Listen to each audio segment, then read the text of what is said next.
Welcome to my channel. It's me. In this video, we're going to be looking at Revelation chapter 8, verses 1 through 5. Let's go ahead and read the text, and then we'll dive into some deeper meanings.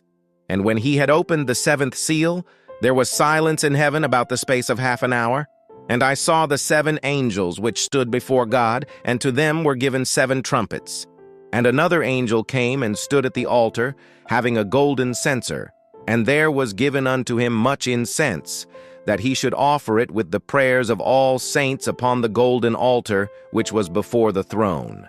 And the smoke of the incense, which came with the prayers of the saints, ascended up before God out of the hand of the angel. And the angel took the censer, and filled it with fire of the altar, and cast it into the earth. And there were voices, and thunderings, and lightnings, and an earthquake. Now, right off the bat, let's take note of what John says here in verse 1, that there was silence in heaven for about half an hour. When the 7th seal is opened, there was a period of silence. This reminds me of the account where Jesus went into the temple and drove out the money changers. And when he did so, it says that the people were afraid. They were afraid of the words that he spoke and of his presence. I think something similar is happening here in the vision of John. When he sees these heavenly things, there is a moment where he is struck dumb by the glory of God and what he is seeing. So there's this brief period of silence while John collects himself. And then once he begins to speak again, he begins to see certain things happening in heaven. The first thing that he sees is 7 angels who have been given 7 trumpets. Now, trumpets are used in many different cultures throughout history to call people together, to signal a feast, or to declare war. But in this case, these 7 angels with their 7 trumpets represent judgment. The same word translated trumpets here in Revelation is also translated into the term military instruments. And so we can get a sense of the tone of this passage by understanding this definition. These angels who stand before God are his military force, his army that he's going to use to execute his judgment upon the earth. But don't worry, because this isn't the only good news that we get in this passage. As John continues to look into heaven, he sees another angel who stands at the altar with a golden censer. And John describes how this angel takes the censer and fills it with incense and with the prayers of the saints, and then throws that censer into the earth.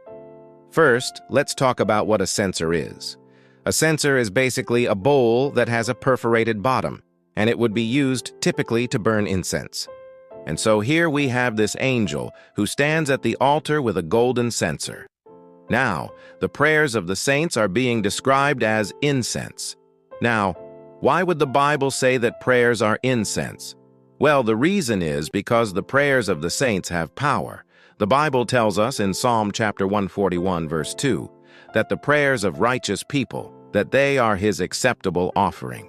And the reason why prayers are considered like incense is because, just like incense, your prayers ascend up before God. And they remind me of the days of the Old Testament where people would take their grain offerings or they would take their sacrifices and they would bring those up to God and lay them upon the altar. Your prayers are considered holy offerings that go up before God. You know, even right now, as we're sitting here in our homes watching this message, people from all over the world are taking time to pray. And their prayers are ascending as a sweet-smelling savor before God. And so what we learn from this passage is that prayers have power. If you ever doubt that your prayers are effective, if you ever wonder if your prayers make any difference, just remember that your prayers are like incense that goes up before God, and they have a powerful effect. That reminds me of a story of a man who prayed a simple prayer every single day. He wasn't praying some long, drawn-out prayer. His prayer was simple. He said, "Lord, if possible, let this cup pass from me. Nevertheless, not my will, but your will be done." And guess what? God answered his prayer. His name was Stephen, and he was praying for the persecution to cease. And when he prayed this prayer, the persecution actually did cease. So yes, your prayers do make a difference. But let's continue on in the passage and see what happens next. After this angel fills the censer with incense and with the prayers of the saints, what does he do? Well, He takes that censer and he casts it into the earth. And when he does so, it says that there were voices and thunderings and lightning and an earthquake. And I want you to notice that the censer, which symbolizes the prayers of the saints, is cast into the earth. And then there are all of these natural phenomena that begin to happen. So let's take a minute to really break this down. What is the connection between the prayers of the saints and earthquakes, thunder, lightning, and voices? Well, the answer is very simple. The prayers of the saints have power, and this is one of the amazing things about prayer. Prayer changes things. When you pray, God is moved to action. Sometimes when you pray, God will move in ways that you wouldn't expect. Sometimes your prayers will result in open doors that you couldn't open yourself. Sometimes your prayers will result in provision coming in ways that you didn't think were possible. And sometimes your prayers will cause spiritual strongholds to be broken. There's a great story of a man who lived in India, and he was living in this village, and the villagers were under the oppression of a demon. And this demon was causing sickness and disease to come upon these people. And nothing that they tried could break this curse. They built new homes. They sacrificed animals. They did all of these things, but nothing would break this curse. Finally, this man who lived in the village was traveling one day, and he heard a preacher of the gospel preach about Jesus and how Jesus had authority over demons.